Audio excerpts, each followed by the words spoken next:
So it's Friday again, and we're with Pat McGart in Donegal, who's dragged himself from a sick bed. Are you feeling better than you were earlier in the week, Pat? Very much so, Jude. I think about the other end. In the midst of all this thing, COVID, an ordinary cold seems lot less exciting, but it's still a pain in the butt, as the Americans say. The cold is a cold, but are you rid of it yet, or are you still lingering? Just about. As I said to you the other day, my nose was running like a foil. If you want an image to disturb you, but it's all stopped now, and I'm feeling a lot better. Good show. Okay, so we're going to start with this story that you noticed, Pat, on Drive Time. I think it was RTE Drive Time program. Yeah, it was yesterday. I was coming down. I'd been up in South Donegal, and I was driving down, and Sammy Wilson came on with Mary Wilson on Drive Time. Apparently, there's a picture. I thought it was there was Ian Paisley Jr., Sammy, and I thought it was Jeffrey Donaldson, but apparently it's Paul Girvan of the DUP standing outside outside the House of Parliament in Westminster with a Vote Trump 2020 banner. Now, apparently it's raised quite a lot of controversy, and a lot of Labour MPs are not happy about it. But anyway, Sammy was on RT yesterday in his usual downbeat manner. Sammy very quietly, no sort of, and he was basically justifying it.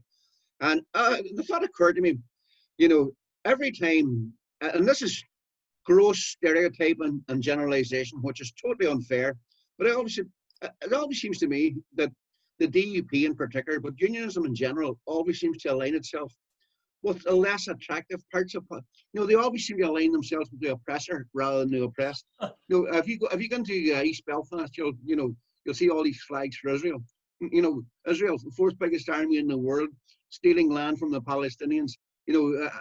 Holding thousands of Palestinians in administrative detention. Getting 10 billion a year from the Americans, bombing Gaza. All that.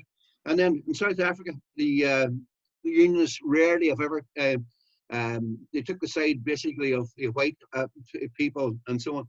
And now here's the DUP going for Trump, a man who has singularly failed to condemn police violence, but has gone out of his way to condemn the reaction to that violence.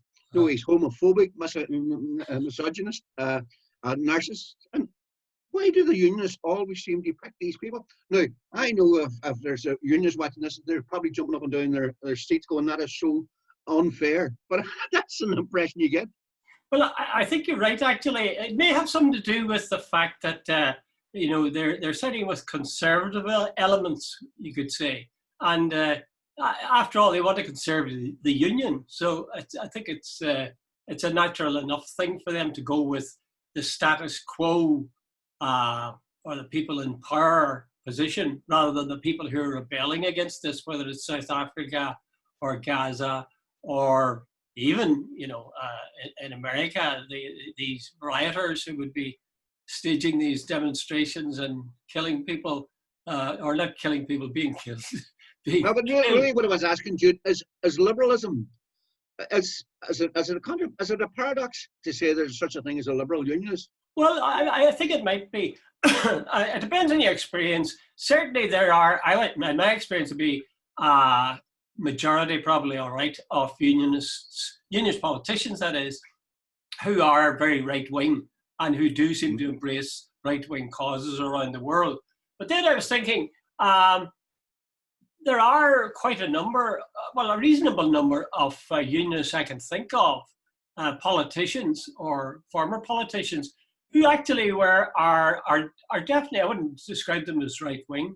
Like, I'm thinking, for example, of John Kyle, who's a doctor, who is the head of the PUP at present. The Don Purvis, who led the PUP for a while, and the PUP essentially is loyalist, working class, leftists, I suppose you could say. Yeah. Billy Hutchinson, again, I would say his leanings are towards a more socialist view of the world. And of course, David Irvine. But your point is valid. All of those cluster, one other person, John McAllister. Do you remember John McAllister? Who tried to set up that separate party, unionist party, essentially trying to set up a liberal unionist party. and the thing imploded before it ever got off the ground. So maybe that's supporting a point you're making. But Yeah. No, my point, Jude, is I'm really referring to I'm referring to more the political leaders as opposed to the, I presume they're in working class areas of Belfast. No, but most unionist parties seem to automatically veer towards the right wing end of, can you name one mainstream liberal unionist? I'm like Paisley, obviously isn't. Sammy certainly isn't. You know, Gregory Campbell would be fairly hardline as well. Like, well, where are the on social issues? And you can add to that list the guy you mentioned, Paul Girvan, who there's a famous photograph of him lighting a 12th night bonfire with decorated with various Irish flags and so on. And he's a guy also who pulled you remember, at the last minute, the bursary for Irish students to go to yeah. And then wish them a happy Christmas. That's right. That's right. So I suppose you have a point. I tend to, I'd be judging these people more by the degree to which they are civil in terms of the way they address you and so on. And I must say the people that I listed, anytime I had any dealings with them, they were always very reasonable and just sort of normal human beings, and had a point of view that I didn't agree with, but that was fine. Yeah. Quite happy to discuss it with me. Many people produce, if you're looking for the acceptable face of unionism, they take Jeffrey Donaldson as their model. Now, I've talked to people at the BBC, and they say Jeffrey is a genuinely very nice guy. But you're really talking about their policies. Yeah. Like, by the way, I've dealt with Gregory Campbell for many years, and Gregory, I've never had a crossword with him. He's a very reasonable, decent guy. And anytime he ever came onto the journey to me, the point he was always making was fair, and he made it in a courteous, fair manner. I never had so I have to put that in the record. I was listening to the thing yesterday. I was thinking, good God, if there's one singularly unattractive politician in the world right now, it's Donald Trump. So why are the DUP suddenly aligning themselves with this absolutely obnoxious gobshite, and there's no other caring for him? Well, I used a parallel in a blog recently with what's happening in the States in terms of Black Lives Matter and what happened here in the early days of the civil rights movement. The police cracked down on the demonstrators, and people were killed. And in no time at all, we flared into the troubles that have been on for 30 years. In the States, again, you see the police are cracking down on these demonstrators. So there's a parallel there, because unionist politicians of the time and still would have seen the police as being heroic, and the demonstrators and civil rights people. Jude, you've hit on something that I have personally thought on. You can see the parallels between Northern Ireland and the police action there. And where'd that come out of? Trump wants to send in the National Guard. The National Guard comes in and hits heavy, and maybe 4, 5, 7 people dead a night. Now they come out, and then the social unrest starts, and in places like Kenosha and Chicago and all the rest, the National Guard in there. It sounds simple. It took them 30 years to get the British troops out of Northern Ireland. Once the National Guard gone, and the present febrile attitude or atmosphere in a lot of places in America, I think they might have trouble getting back out right now. Well, it'd be just repeating essentially the experience with the British Army, especially the parachute regiment. When they came in, they just weren't made to do the kind of job that they were required to do, and they killed everybody they could get their hands on. So, to conclude this, really, I would say you're right, Pat. I cannot think of a unionist politician who is liberal in his views. But again, it's sort of understandable in that they represent the status quo. They want things to be as they were, the northern state to continue as it was. and they enjoyed it for 50 years. So naturally, their instincts are going to be towards those who conserve, those who want to not change, those who are on the side of law and order, in quotation marks. It's not all that surprising, really. But I would emphasize that there are and you made the point yourself, that there are, even among right-wing unionists, there are people who are quite civilized, decent people, decent people, I suppose, in terms of how you're dealing with them. And that'll be my experience of Gregory Campbell as well, and John McAllister, and those other people that I mentioned, Purvis, and Billy Hudson, and so on. But certainly the tendency does seem to be for most unionists to be pretty damn right-wing. It might be, you mentioned South Africa, and I remember the time that apartheid was still in full swing. And I remember the woman who used to clean my office in Jordanstown. She was a good unionist woman, and she was telling me she was back from South Africa where her sister was living. And she said it was wonderful, it was great, the swimming pool and everything, and black serpents, and the world was one of the best places in the world. This is Africa under apartheid. Anyway, we better move on to another story. Move on, here. exactly. Otherwise, we'll beat this one to death. I took this one from the NBC website. It's very interesting, this whole move, incidentally, of how you have TV stations where their online site does the work of a newspaper. Absolutely. They have clips, and they have stories you can read, and in many ways it's more accessible than the average newspaper. So this is from the NBC website, and they note what many people, other sources, have noted. That is to say that Joseph Kennedy III was defeated by Ed Markey. And Joseph Kennedy, I think, is 39 or 37. He was defeated by another Democratic candidate for the Massachusetts Senate primary called Ed Markey. Ed Markey is 74 years old. So you wonder, the whole thing was that the Democratic Party was being refreshed by young, vigorous people with fairly left-leaning credentials. And yet, here you have Joseph Kennedy III being defeated by a 74-year-old man.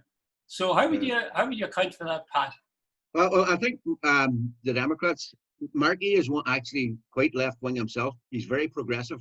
He is one of the few, as far as I remember, who's actually out front in regards to Black Lives Matter. He's and so and as well as someone, Jude, I'm not so sure the name Kennedy in this day and age has quite the same sort of golden endorsement that it did years ago. I think you come in now and your name's Kennedy, and if you think somebody's just going to fall over, here's the seat. It's not going to happen. In fact, I think there's almost a sort of, in America particularly, there's this sort of, the new young Turks, Ocasio Cortez, and Omar, I can't remember her other name. They're young, they're female, they're radical. The Kennedys belong with the Clintons and the Bushes, that old-fashioned, Now, Markey is, I thought he was 71, you say 74, but Markey is very much on the progressive end of Kennedy was, they were fighting the same turf. Had Markey been an old right-wing, Democrat of the old school, and this young whippersnapper Kennedy, but they were actually swimming in the same pool. That's right.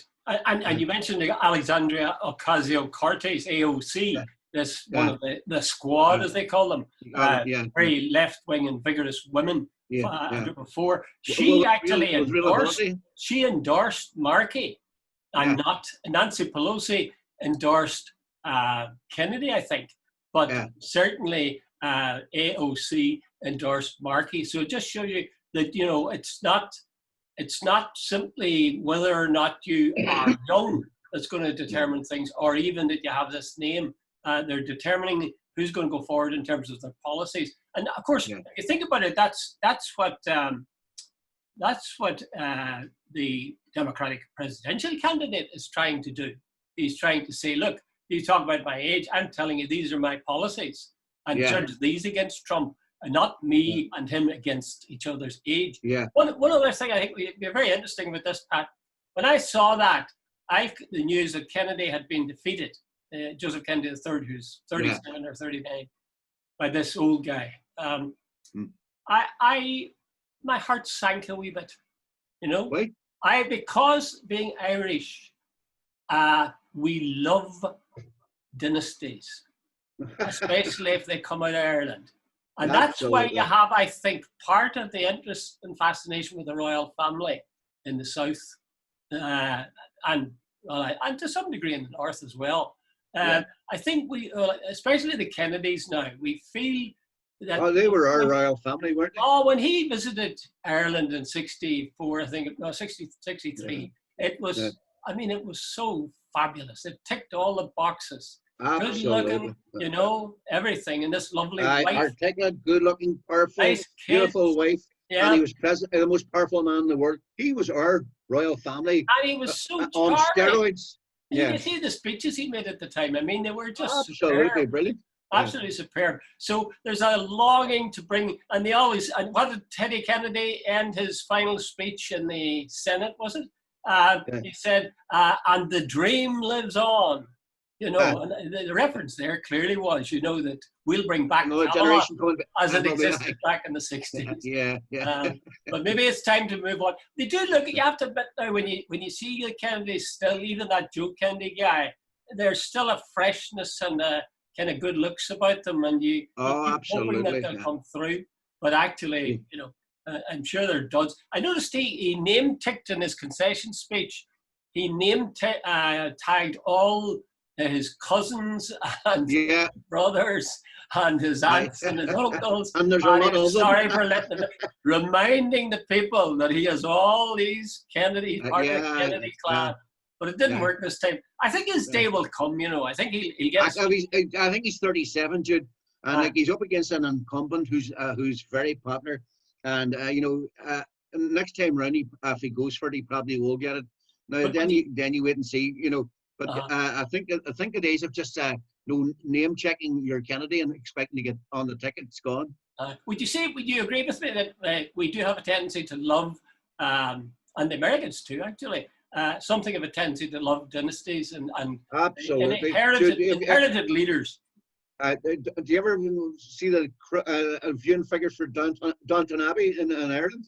Yeah, well, I enjoyed that show. I loved it. Aye, wee West Bridgie. Okay, I'll accept the charge. You caught me to write stuff. Actually, my wife loved it. You know, and I said one night, it was actually very good. So, she's probably another right winger. Okay, the last story, very quickly, is a story from the RTE News website. Now, again, that's another radio station, and it's got a very energetic, I think, and totally up to date all the time news site, RTE News Now, if you get the app, you'll get it. But in it, they had this story, I think it caught your eye, where a trade role is being offered to this guy, Tony Abbott, who was the Prime Minister of Australia.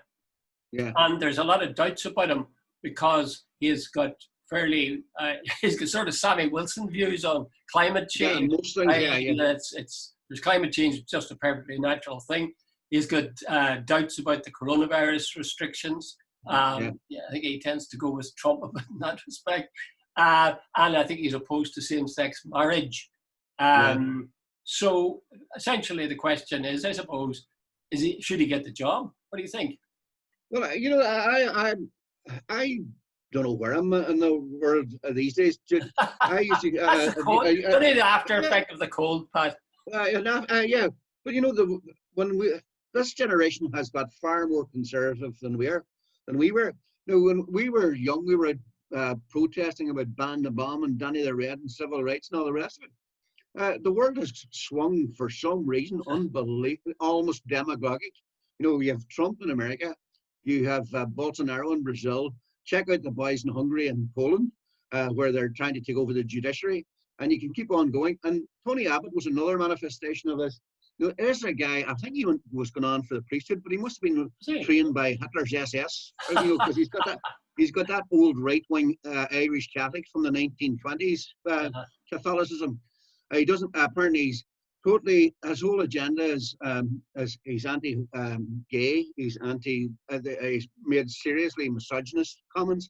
He is a climate denier, or climate change denier. Hmm. He actually could keep going. So there's no dispute about those, Pat. There's no dispute about those facts, right?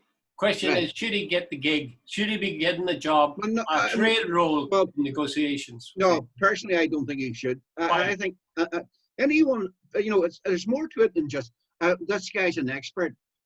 I keep going back to this one. People who said, Mussolini made the trains run on time. Did that make him suitable to be a leader? Hitler, built the autobahns. Did that mean he was a great leader? He's a good painter too. I apparently so. He used to use Jude, but the whole thing about it, there's more to it. Do the Brits want to have it gone out across the world? They have appointed a guy who's misogynist, homophobic, absolutely sort of Neanderthal in many things. But hey, he's an expert in trade, though there's even doubts about that. There's more to, is that the sort of image that the Brits want to send out across the world? Well, that anything's acceptable now? Intolerance, bigotry, sectarianism, it's okay. No, these used to be seriously things that people took grave offense at. Are they all acceptable now? Well, whenever you were going for a job towards the end of my career, they used to have a set of criteria that you must have, and then some criteria would be good to have, and that's what they judged them on.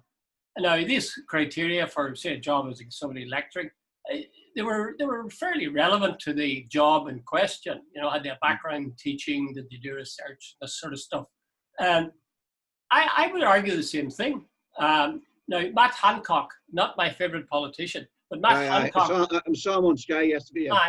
He was presented with these facts.